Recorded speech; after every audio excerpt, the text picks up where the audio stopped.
destrutivo, associado à lua, à escuridão e à morte. O princípio dualista do Yin e Yang estende-se para todos os aspectos dos ciclos de vida e processos cósmicos. Os dois aspectos aparentemente contraditórios do Yin e do Yang refletem uma oscilação energética entre polos opostos. Ambos são necessários para se alcançar um steady state equilibrado, um equilíbrio dinâmico num universo de mudanças constantes. Para que haja nascimento é preciso haver também morte. Antes que se possa renascer, porém, é preciso morrer, tal como acontece nos casos de reencarnação e evolução estelar. As diversas dimensões complementares, porém diferentes, descritas pelo Yin e Yang são um reflexo das polaridades positivas e negativas das energias da consciência. Uma interessante demonstração desse princípio pode ser vista nos diferentes, porém complementares, aspectos da consciência que se manifestam nos hemisférios direito e esquerdo do cérebro. O hemisfério esquerdo é a sede do pensamento lógico. Ele representa os aspectos mais analíticos, matemáticos, lineares e verbais da nossa espécie. O hemisfério direito constitui a metade emocional do córtex cerebral, expressando nossas qualidades artísticas, estéticas, espaciais e não lineares. Ambos os hemisférios são necessários para se obter uma visão holística e equilibrada do universo. Para a filosofia chinesa, uma vida sadia é aquela que apresenta um bom equilíbrio entre as forças Yin e Yang. Os chineses acreditam que a manutenção de um perfeito equilíbrio entre o Yin e o Yang resulta numa igualmente perfeita saúde física, mental e espiritual. Um desequilíbrio nessas energias ou características polares produz uma alteração no equilíbrio do organismo, o qual, em última análise, se cristaliza na forma de padrões de desarmonia e doença do corpo físico. Uma disfunção energética no nível físico pode ter como reflexo desequilíbrios nos pares de meridianos do corpo. Para cada órgão há um fluxo energético através de dois conjuntos de meridianos. O fluxo equilibrado de energias Qi através dos meridianos direito e esquerdo do corpo reflete o conceito básico de Yin e Yang. Esse princípio enfatiza a necessidade de equilíbrio na polaridade das energias aplicadas a sistemas de órgãos individuais. O desequilíbrio no fluxo das energias dos meridianos faz com que o órgão venha posteriormente a desenvolver uma patologia. Conforme indicou a nossa discussão a respeito dos níveis etérico, astral e mental, no organismo humano a desarmonia pode ocorrer em diversos níveis de energia que não o físico. O desequilíbrio de energia no nível mental insinua-se através das oitavas inferiores das energias astral e etérica e acaba se manifestando no corpo físico através da interface físico-etérica. O mecanismo físico que permite essa transferência de energia etérica é o sistema de meridianos acupunturais. Os meridianos distribuem as energias magnéticas sutis do Qi, as quais contribuem para a manutenção e organização da estrutura físico-celular de cada sistema de órgãos. Nas pesquisas de Kim Bong-an sobre o sistema de dutos correspondente aos clássicos meridianos acupunturais observou-se que, quando os meridianos que se estendiam até o fígado eram cortados, dentro de pouco tempo ocorria degeneração hepatocelular. Este exemplo demonstra de que modo um desequilíbrio no fluxo energético sutil, através de um déficit de energia induzido artificialmente, pode produzir alterações patológicas no nível físico-celular. Embora as energias sutis que os chineses chamaram de Qi sejam difíceis de medir, há evidências indiretas em favor da existência de algum tipo de circuito de energia eletromagnética relacionado com os meridianos e com os pontos de acupuntura. Os pontos de acupuntura distribuídos pela pele ao longo dos meridianos superficiais apresentam notáveis propriedades elétricas que os diferenciam da epiderme circundante. A resistência elétrica da pele situada sobre os pontos de acupuntura é cerca de 10 vezes menor do que das regiões situadas em torno desses pontos. Os valores dessa resistência, medidos por um amplificador elétrico especial de corrente direta, mostram que os parâmetros elétricos dos pontos de acupuntura variam de acordo com as alterações fisiológicas e emocionais sofridas pelo organismo. Pesquisadores russos demonstraram que os diferentes estados de consciência, tais como sono e hipnose, podem produzir significativas alterações na condutividade elétrica dos pontos de acupuntura. Além disso, os estados de doença produzem perturbações características nos potenciais elétricos dos pontos de acupuntura ao longo de meridianos específicos. Essas alterações elétricas nos pontos de acupuntura, relacionadas com as doenças, são importantes para a realização de diagnósticos. É possível detectar doenças utilizando equipamentos que possam medir essas alterações energéticas no sistema de meridianos. Os meridianos podem ser vistos como circuitos elétricos que ligam os pontos de acupuntura da superfície da pele às estruturas dos órgãos mais profundos do corpo. É essencial para a saúde e o bem-estar do organismo que haja suficiente energia nesses circuitos e que todos eles estejam equilibramentos uns em relação aos outros. A energia Chi apresenta um fluxo rítmico característico à medida que passa através dos 12 meridianos que fornecem energia aos órgãos internos. Esse fluxo cíclico de energia reflete ritmos biológicos inatos e ciclos de natureza energética sutil. Esses ciclos bem definidos, que descrevem o fluxo de energia dentro do corpo, são um reflexo da interação cíclica de energia entre os 5 elementos terrenos, tal como são vistos pela filosofia chinesa. A teoria dos 5 elementos tem importância fundamental no sistema filosófico chinês. Ela relaciona toda energia e substância a um dos 5 elementos: fogo, terra, metal, água e madeira. Existem 2 ciclos básicos que ilustram a interação entre esses elementos. No primeiro ciclo, conhecido como ciclo da produção, cada elemento gera ou produz o elemento subsequente. Isso às vezes é conhecido como a lei mãe-filho. Um elemento dá origem ao próximo e alimenta-o com um fluxo de energia. Na visão oriental, o fogo produz a terra através da queima da madeira, e as cinzas retornam à terra. A terra produz o metal. Os minérios metálicos são encontrados no interior da terra. O metal produz a água. É comum encontrar uma fonte de água corrente próxima a jazidas de minérios. A água produz a madeira. As árvores crescem absorvendo água através de suas raízes. A madeira produz o fogo e o fogo produz a terra. E o ciclo mais uma vez recomeça. No ciclo de criação, o fogo é considerado filho da madeira e mãe da terra. Embora estas relações pareçam ser mais metafóricas do que literais, como logo veremos, elas ilustram claramente os princípios energéticos chineses. No segundo ciclo, conhecido como ciclo da destruição, cada elemento destrói ou absorve o elemento subsequente. Trata-se na verdade de um ciclo de controle, no sentido de representar o processo pelo qual os elementos se refreiam e se equilibram uns aos outros. Se um elemento se torna demasiado forte ou demasiado fraco, ele pode atacar ou ser prejudicado por outro. Assim, a madeira pode atacar a terra, as raízes penetram no solo. A terra controla a água, por meio de barragens.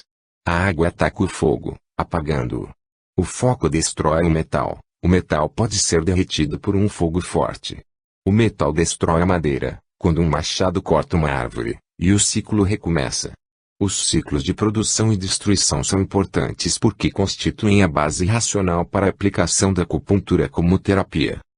Os chineses acreditam que o indivíduo é um microcosmo, um reflexo do macrocosmo terreno circundante. Considera-se que as interações entre nossas funções corporais internas, e, portanto, entre os nossos órgãos internos, refletem os ciclos de produção e destruição que descrevem os relacionamentos energéticos entre os 5 elementos terrenos. A medicina chinesa associa cada órgão do corpo a um dos 5 elementos. Os chineses também associam cada órgão visceral oco, como o intestino ou a vesícula biliar, aos órgãos sólidos correspondentes a eles. Conforme observamos nos diagramas 19 e 20, no ciclo de produção o coração, fogo, dá sustentação ao baço, terra. As energias do baço, terra, por sua vez, fluem para os pulmões e para o intestino grosso, metal. Em seguida, o fluxo segue em direção aos rins e à bexiga, água. Dos rins, água, a energia flui através dos meridianos e alcança o fígado e a vesícula biliar, madeira. Depois de passar pelo fígado, as energias sutis são recicladas através dos meridianos e retomam ao coração, onde o ciclo recomeça.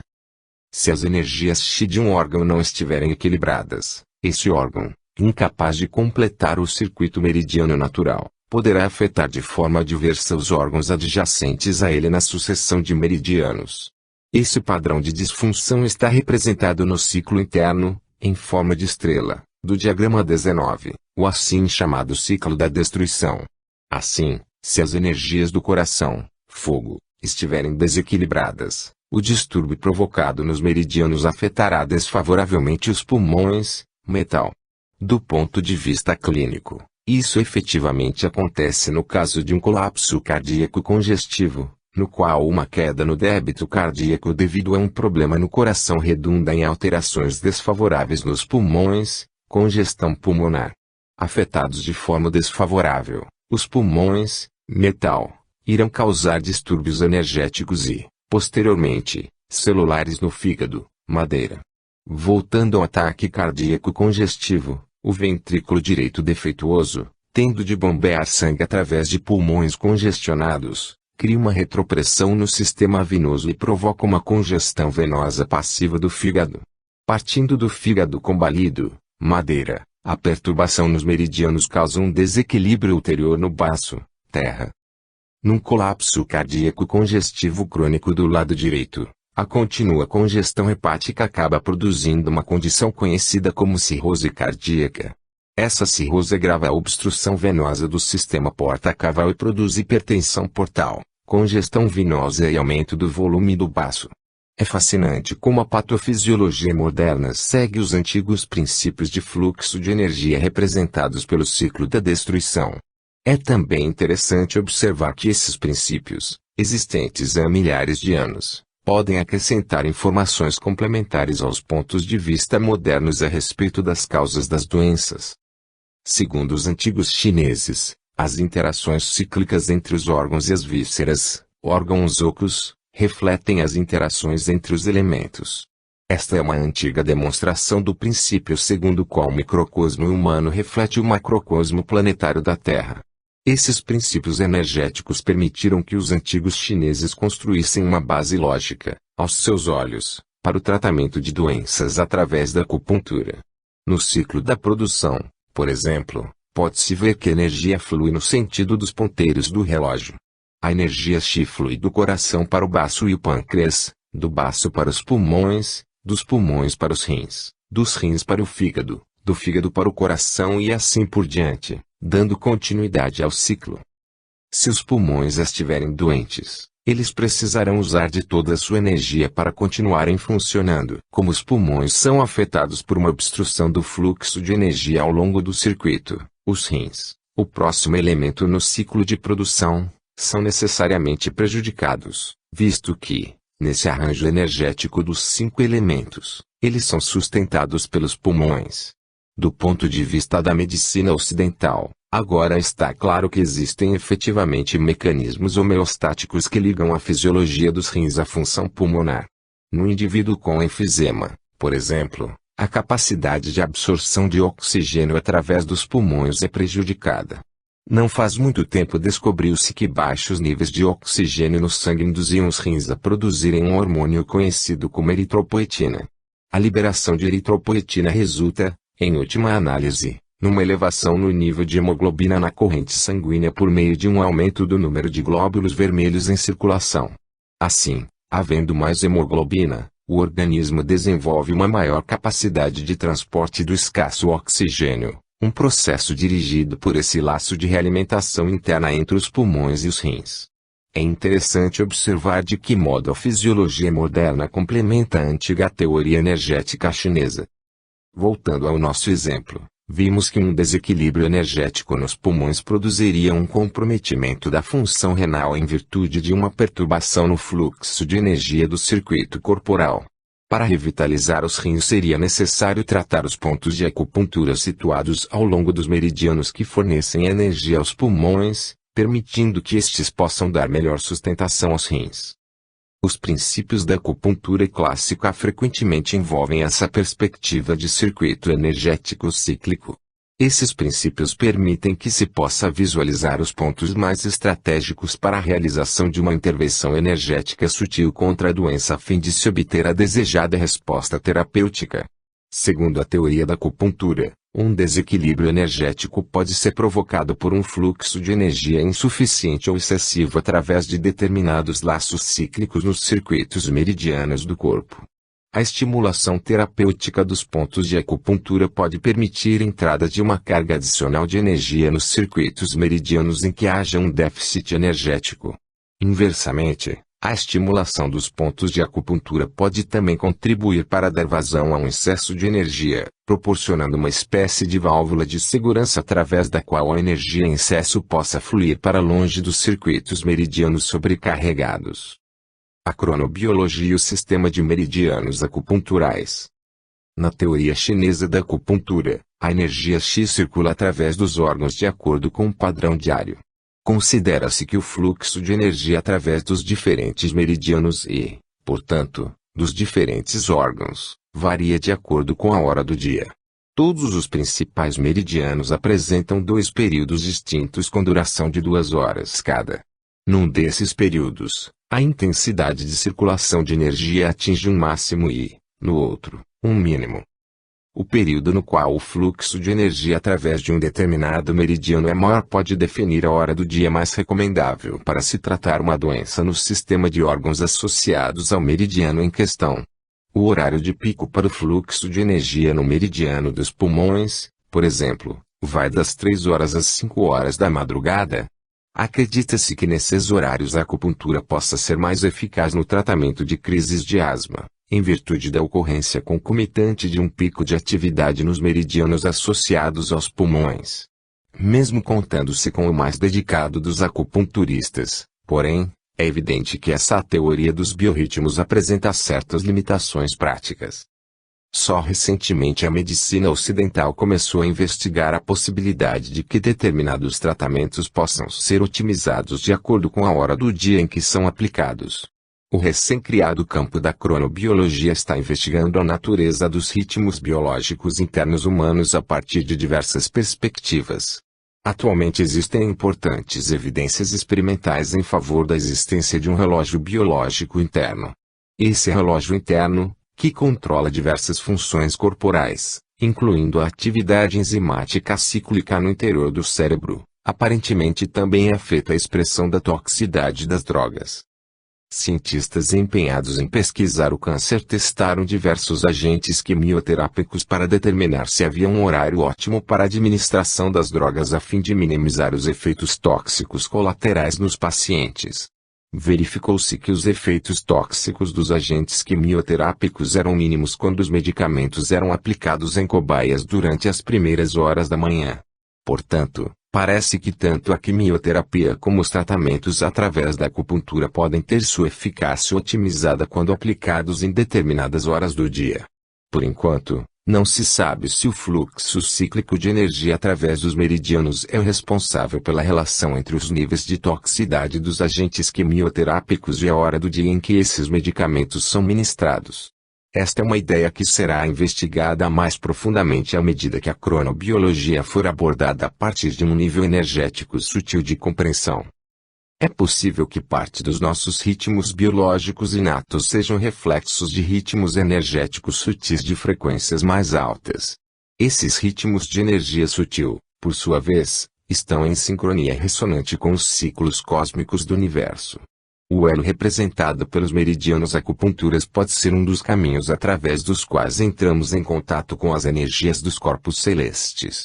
É fato bem conhecido que muitos fenômenos biológicos parecem acompanhar os períodos de máxima e mínima atividade solar. O sistema de meridianos talvez seja o mecanismo energético através do qual as alterações na atividade solar são traduzidas em efeitos celulares e fisiológicos. Se os cientistas ocidentais levarem em conta o fluxo de energias cósmicas, relacionado com a hora do dia, através do sistema de meridianos acupunturais, talvez seja possível compreender certas alterações cíclicas que se manifestam nos fenômenos biológicos e são objeto de estudo dos cronobiologistas. As alterações cíclicas de energia nos meridianos são importantes para os acupunturistas que estejam tentando devolver o equilíbrio aos sistemas de órgãos afetados por uma doença. O acupunturista encara uma disfunção num meridiano como um sintoma da ocorrência de um processo patológico no órgão a ele associado. O surgimento de alguma anormalidade no circuito de meridianos reflete um desequilíbrio nas energias polares das forças Yin e Yang. Nenhuma força existe de forma independente, mas sim em relação às necessidades energéticas totais do organismo. A restauração do equilíbrio energético nos circuitos meridianos do corpo, efetuada pela acupuntura, produzirá uma melhora nos estados da doença através da correção dos padrões energéticos que precedem a disfunção e a desorganização celular. Utilizando essa espécie de filosofia energética, os acupunturistas chineses têm sido capazes de tratar com sucesso não apenas as síndromes dolorosas, mas também diversas outras doenças em diferentes sistemas de órgãos. Infelizmente, a mentalidade ocidental preferiu concentrar-se nessa dimensão específica da terapia porque, até há pouco tempo, o único efeito da acupuntura que fazia sentido do ponto de vista científico era a analgesia. Esse modo de ver é consequência de uma postura que identifica os canais meridianos com o sistema nervoso, em vez de encará-los como singulares sistemas energéticos. A maioria dos físicos ocidentais não consegue aceitar a filosofia metafórica relativa a circuitos de energia fluindo através dos órgãos e se comportando como os elementos terrestres yin e yang.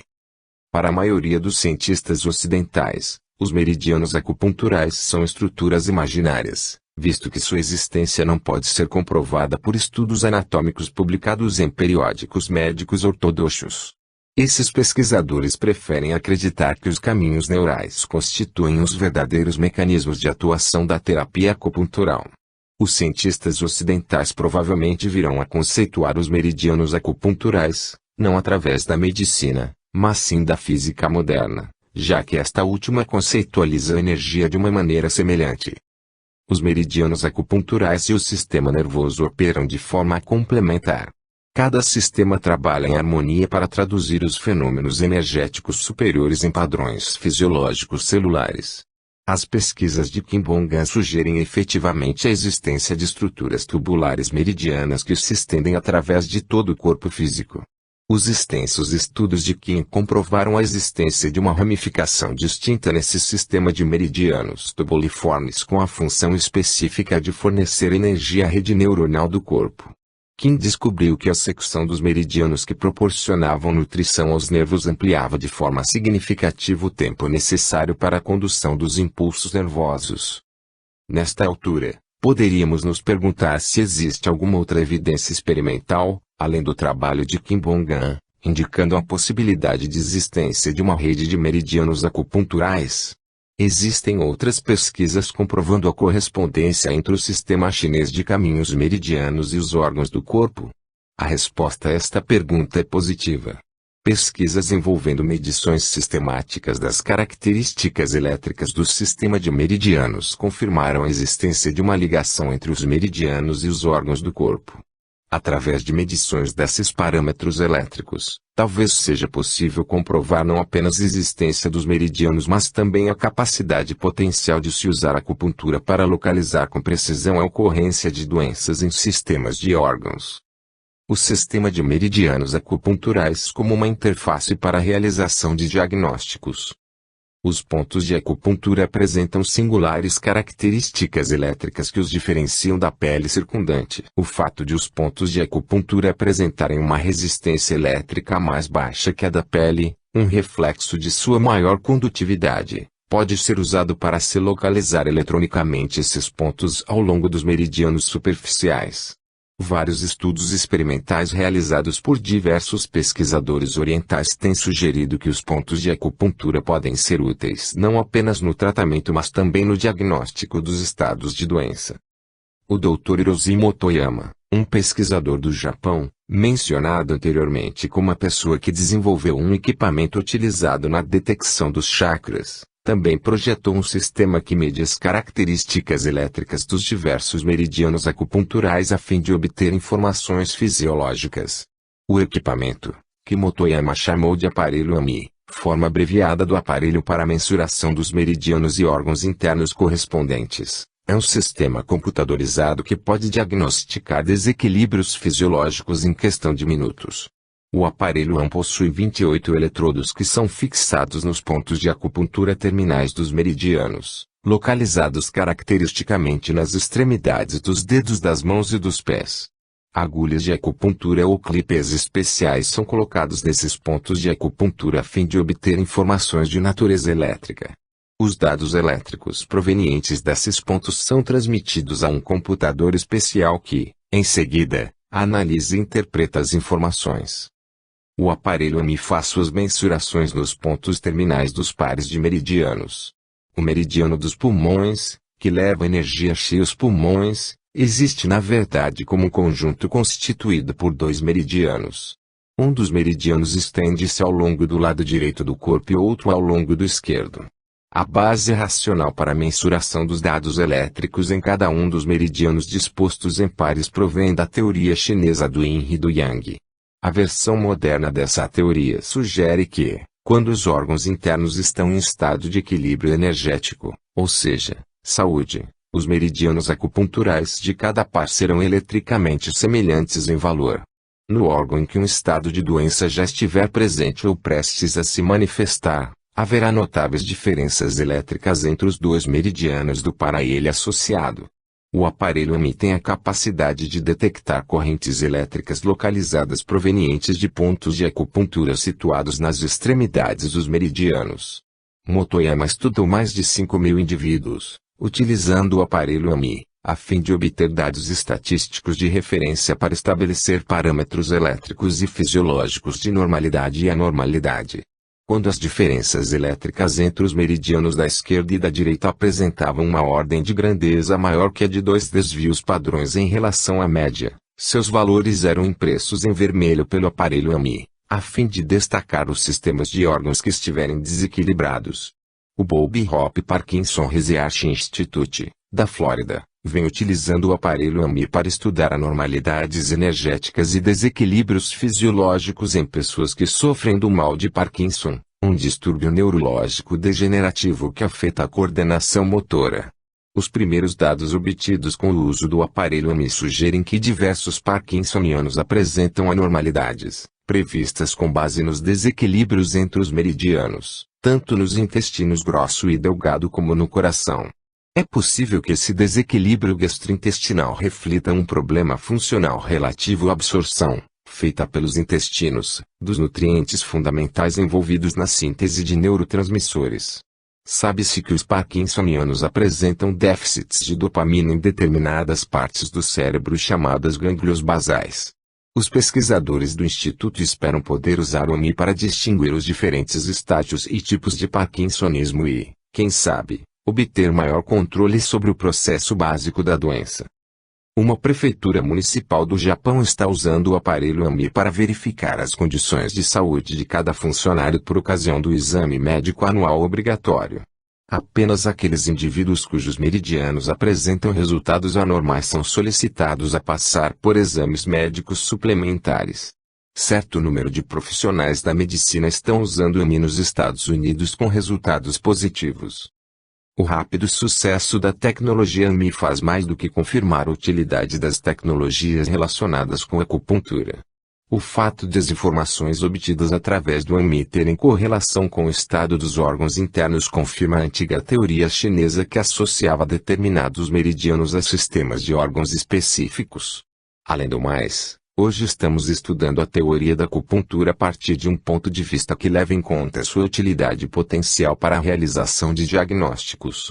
Os meridianos de acupuntura estão sendo usados não apenas na terapia mas também no diagnóstico. As teorias ocidentais a respeito dos mecanismos da acupuntura têm se inclinado a enfatizar os caminhos neurológicos de atuação, tais como os mecanismos do portão espinal e a liberação de endorfinas no cérebro.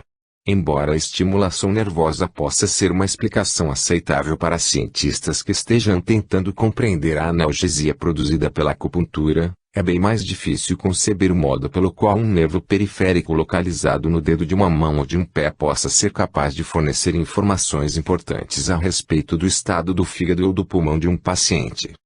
As informações obtidas através do aparelho AMI fortalecem a hipótese da existência do sistema de meridianos e as associações previstas entre esse sistema e os diversos órgãos do corpo.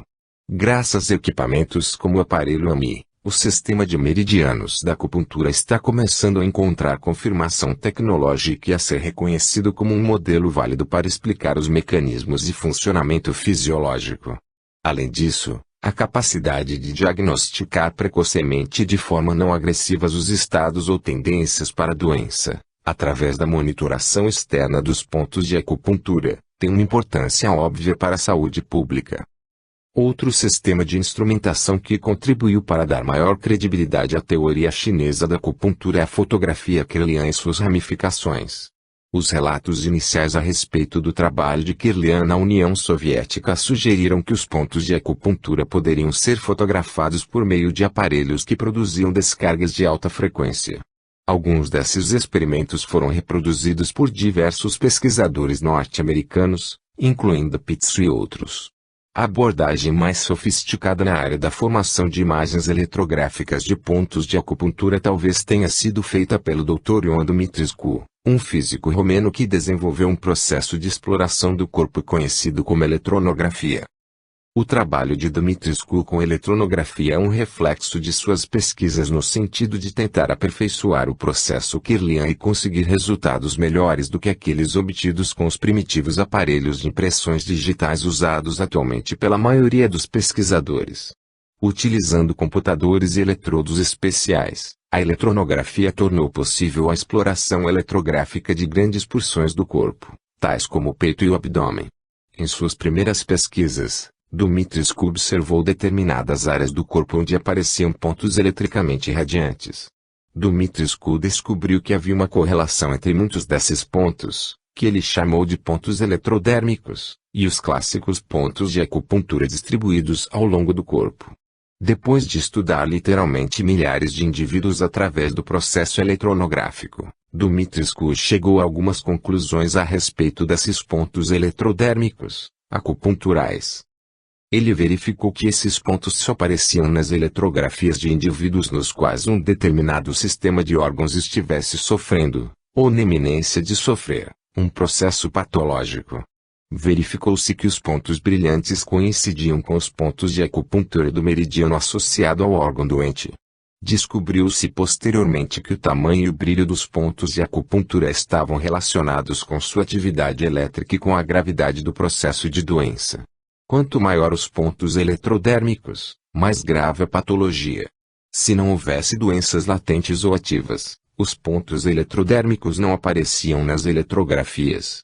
Em outras palavras, os pontos de acupuntura só seriam visíveis eletricamente quando houvesse um desequilíbrio nos meridianos que refletisse uma disfunção orgânica. Embora os meridianos propriamente ditos não pudessem ser fotografados por esse processo, frequentemente verificava-se que os pontos eletrodérmicos ocorriam ao longo de linhas que coincidiam com os clássicos meridianos acupunturais. Dumitrescu concluiu que os pontos eletrodérmicos eram poros elétricos relacionados com a troca de energia entre o corpo e o meio elétrico circundante.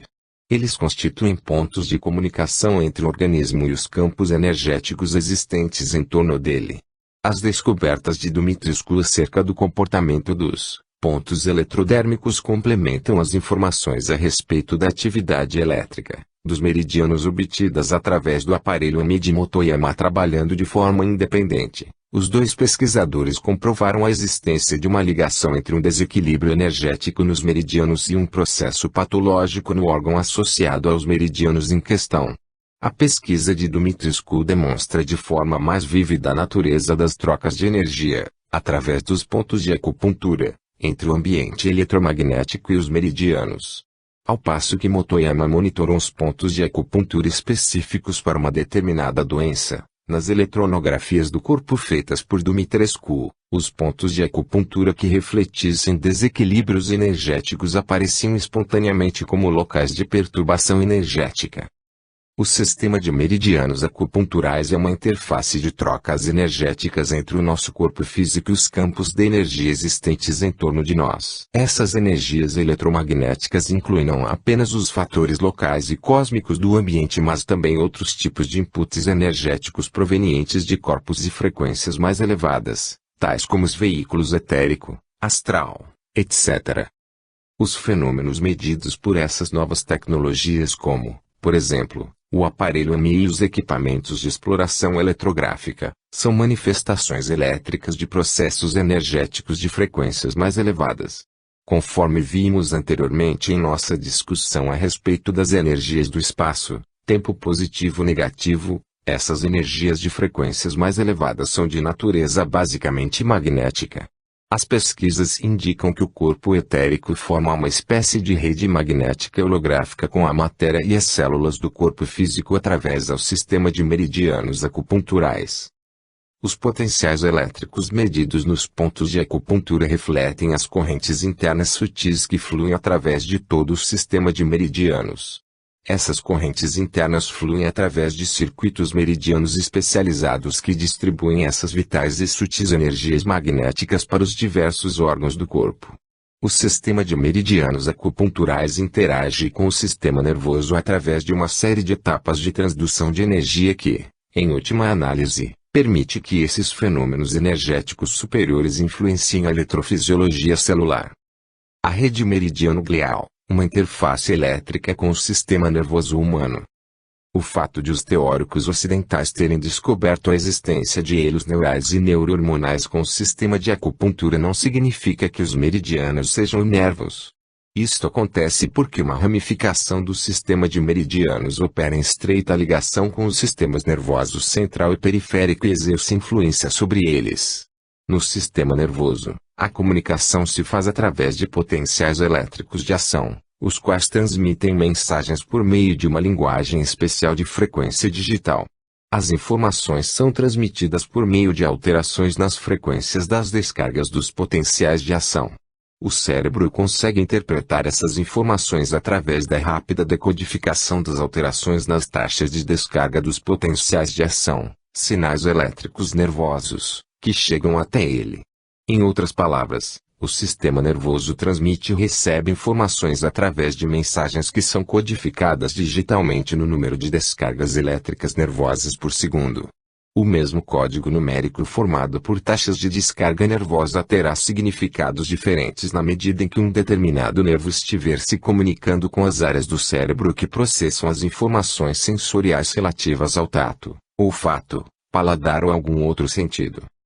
Descobriu-se recentemente que os sistemas constituídos pelas células gliais e de Schwann, que antes se julgava terem apenas a função de nutrir os nervos que circundavam, também têm uma função adicional de natureza elétrica. As pesquisas indicam que a rede de células gliais tem a capacidade de transmitir informações através de lentas alterações nos potenciais de corrente contínua. Disse que esse tipo de transmissão de informações é de base analógica em oposição ao código de impulsos digitais dos potenciais de ação neurais. O sistema analógico de transmissão de dados opera através de variações na voltagem das membranas celulares, o potencial de corrente contínua da membrana. Um aumento ou diminuição na voltagem das células é transformado num determinado tipo de informação que é retransmitido pelo circuito glial. Embora a transmissão analógica seja consideravelmente mais lenta que a transmissão digital, ela é reconhecida como uma forma alternativa e eficaz de transmissão de dados. O sistema de corrente contínua das células gliais parece estar envolvido com os laços de realimentação autocurativos de natureza elétrica e relacionar-se com fenômenos como a corrente de lesão. Esse tema foi discutido, juntamente com o trabalho do Dr. Becker, no capítulo 3. É provável que o sistema de acupuntura produza algum tipo de input no sistema nervoso, conforme é evidenciado pela capacidade de acupuntura de analgesia promover a liberação de endorfina no cérebro. Num certo nível, isto poderia ser conseguido influenciando-se os potenciais de corrente contínua da rede de células gliais, a qual segue os caminhos dos nervos.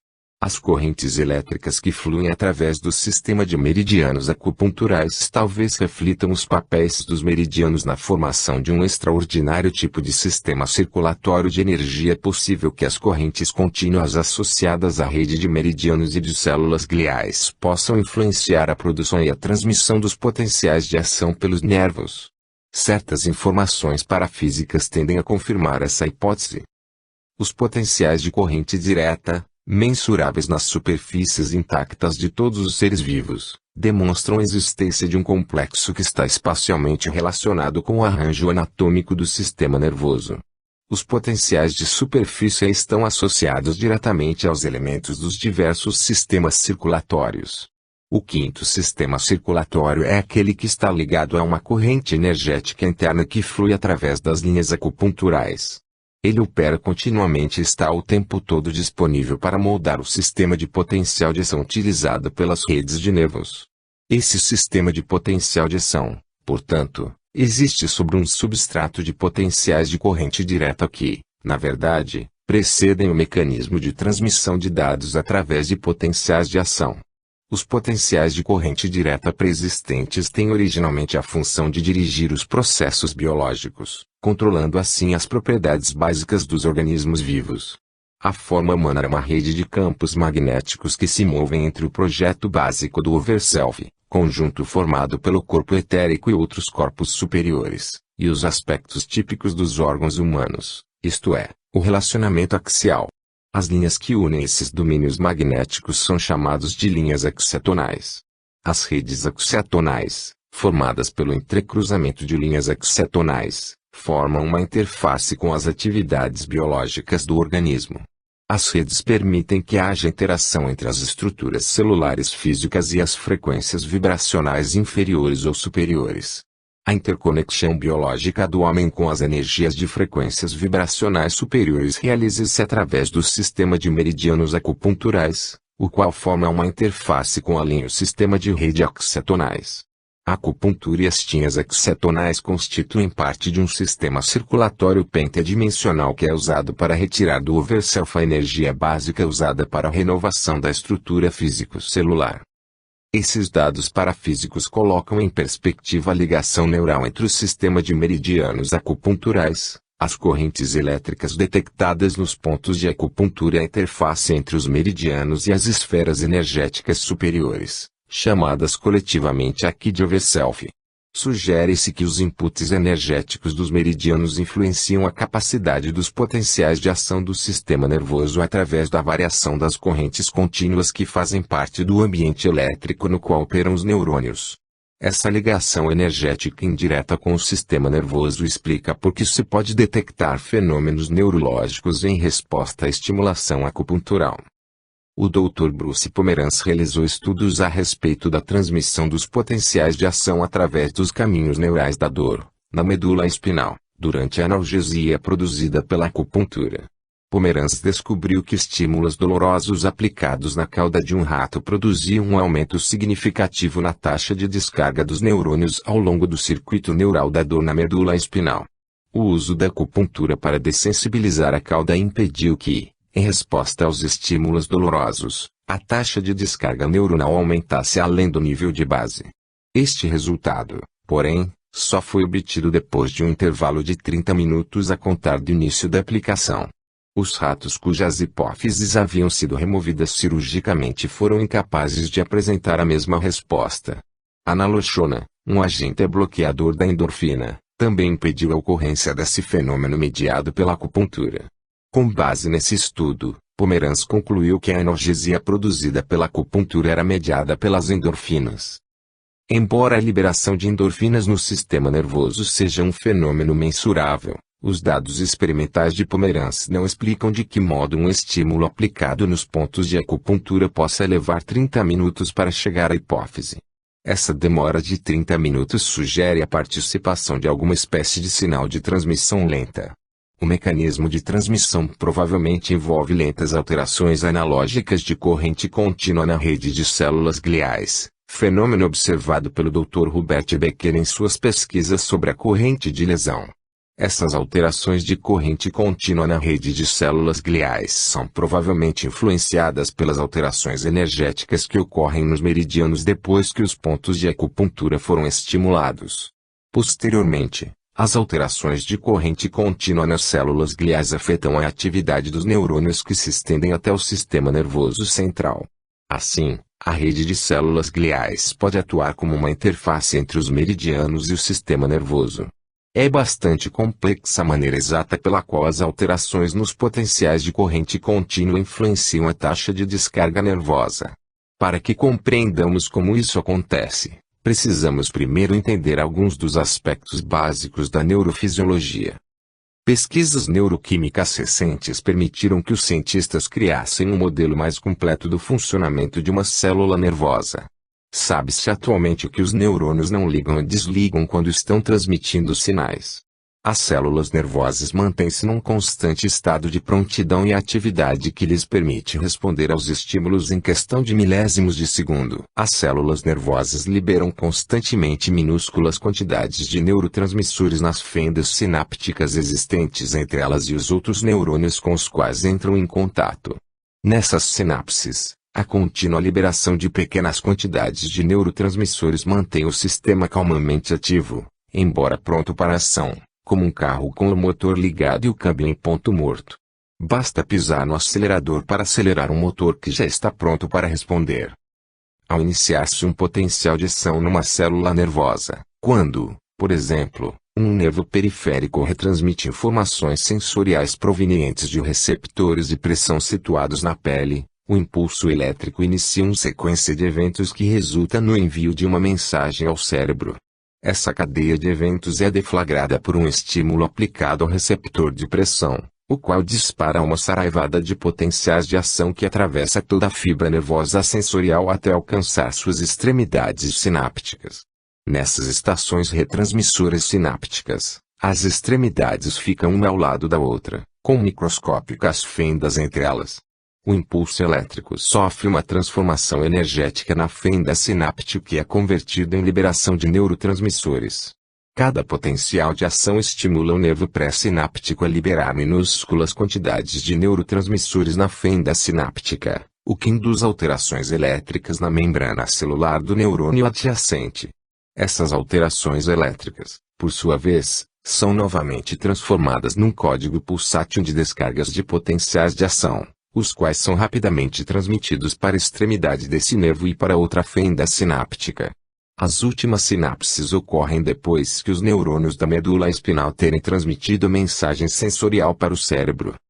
Além dos fatores locais que afetam a membrana pré-sináptica, o processo de liberação de neurotransmissores é influenciado pelo número e rapidez com que os potenciais de ação chegam até ela.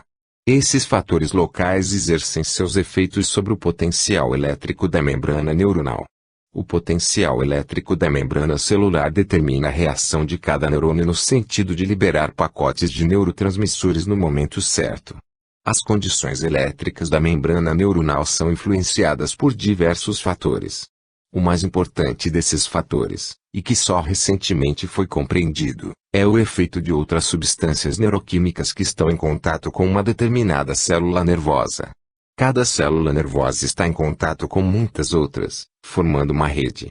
Os dendritos de muitos nervos diferentes entram em contato com um único neurônio. Esses dendritos contêm diversos tipos de substâncias neuroquímicas que exercem variados efeitos sobre as membranas das células nervosas com as quais fazem contato sináptico. Embora pareça haver muitos tipos de substâncias neuroquímicas, sabe-se atualmente que a maioria dos neurotransmissores atua, de modo geral, de duas formas. Um grupo é constituído pelos assim chamados neurotransmissores excitatórios. Essas substâncias químicas aumentam a responsividade dos neurônios à estimulação elétrica. O outro grupo é formado pelos neurotransmissores inibitórios. Eles diminuem a reação dos neurônios que estão em contato com eles, provocando alterações inversas no potencial elétrico das membranas neuronais. Numa membrana celular neuronal isolada, as diversas influências bioquímicas se somam, produzindo uma determinada resultante elétrica. Portanto, as condições elétricas da membrana neuronal mudam de momento para momento. A reação elétrica de cada neurônio é proporcional ao equilíbrio entre os neurotransmissores inibitórios e excitatórios que, num determinado momento qualquer, chegam até a porção da membrana celular situada perto da sinapse.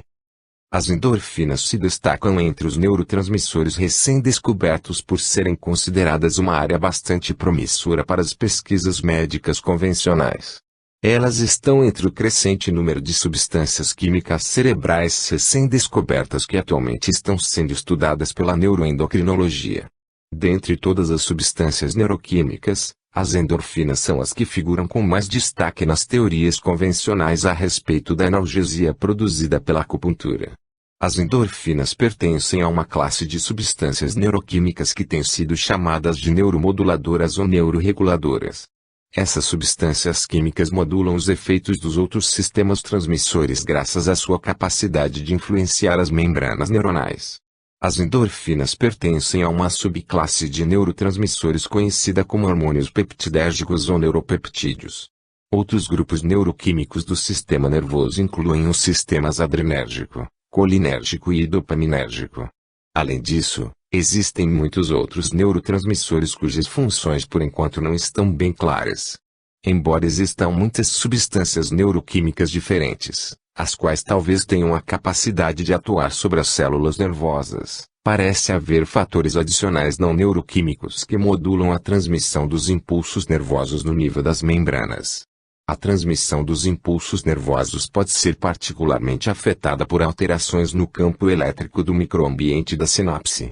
Retornemos agora aos estudos pioneiros do Dr. Pomeranz, para que possamos compreender as relações entre esses fatores energéticos da membrana e os efeitos neurológicos da acupuntura. O Dr. Pomeranz descobriu que a acupuntura analgésica produzia a liberação de endorfinas a partir da hipófise. Verificou-se que a liberação de endorfinas coincidia com a inibição da transmissão dos impulsos dolorosos até o cérebro. Pomeranz observou que, 30 minutos depois do início da aplicação, a acupuntura analgésica impedia que os estímulos dolorosos fizessem a taxa de descarga dos neurônios da medula espinal elevasse acima dos níveis basais de repouso. Os agentes bloqueadores de endorfinas tinham a capacidade de impedir a ocorrência dessas alterações neuronais induzidas pela acupuntura. Verificou-se que havia uma demora de 30 minutos entre a estimulação inicial de um ponto de acupuntura e a eventual liberação de endorfinas. A demora parece dever-se à lenta transmissão do sinal inicial entre o ponto de acupuntura e a hipófise, necessária para que a liberação de endorfinas possa ocorrer. Este autor sugere que a liberação de endorfinas não é o resultado final, mas sim apenas um evento intermediário de uma complexa cadeia de transmissão. O verdadeiro mecanismo de ação da acupuntura, desde a estimulação dos pontos de acupuntura até o resultado fisiológico final, deve ser considerado a partir da perspectiva de estágios sequenciais de transdução de energia. Esse princípio da transmissão de energia de um nível para outro, numa espécie de efeito cascata, é visto em diversos níveis organizacionais da função biológica. Todavia, existem limitações tecnológicas em relação à capacidade dos cientistas ocidentais investigarem os mecanismos de expressão quando as causas têm origem no nível energético sutil. Nossa capacidade de definir as verdadeiras causas e efeitos, como no caso dos efeitos neurohormonais da acupuntura, talvez seja limitada pela sensibilidade dos aparelhos de mensuração escolhidos para monitorar o sistema biológico em questão. As alterações neurohormonais produzidas pela estimulação acupuntural, tais como os níveis de endorfinas no fluido espinal, podem ser facilmente medidas no nível físico. Essas alterações neuroquímicas são subprodutos secundários da transdução de sinais de energia pela ligação existente entre os meridianos e o sistema nervoso. O caminho percorrido entre o estímulo e a resposta segue uma rota mais tortuosa do que aquela constituída apenas pelo sistema nervoso. Os nervos são um elo numa cadeia de eventos.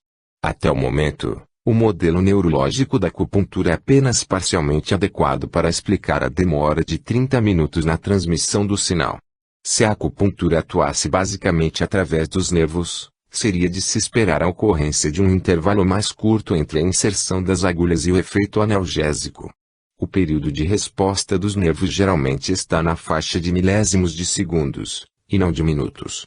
Alguns teóricos sugeriram que a demora entre a inserção das agulhas e o alívio da dor deve-se à lenta liberação de endorfinas pela hipófise e ao gradual efeito dessas endorfinas sobre as fibras nervosas da medula espinal, que transmitem os impulsos nervosos relativos à sensação de dor. Entretanto, uma teoria alternativa, proposta por este autor, talvez nos proporcione uma melhor compreensão a respeito da demora de 30 minutos para iniciar-se o alívio da dor e também sobre a natureza complexa da relação entre o sistema nervoso e a acupuntura. E provável que parte da demora observada na transmissão do sinal deva-se à participação da rede de células gliais na transdução de energia dos meridianos. As células gliais constituem um exemplo de um método mais lento de transmissão de dados analógicos através de alterações graduais nos potenciais da corrente contínua. Esse sistema de transmissão perineural é composto de células gliais, de Schwann satélites, as quais formam uma interface eletrointerativa com o sistema nervoso. A rede perineural participa de um passo intermediário numa série de progressivas transduções de sinal através das quais as energias primárias dos meridianos terminam por influenciar o sistema nervoso. Depois da estimulação inicial dos pontos de acupuntura, as correntes naturais energéticas que fluem dos meridianos para os nervos sofrem uma transformação por etapas. As correntes energéticas primárias que fluem através dos meridianos são de natureza magnética, fluindo pelos meridianos acupunturais, produzem campos elétricos secundários no nível dos tecidos físicos.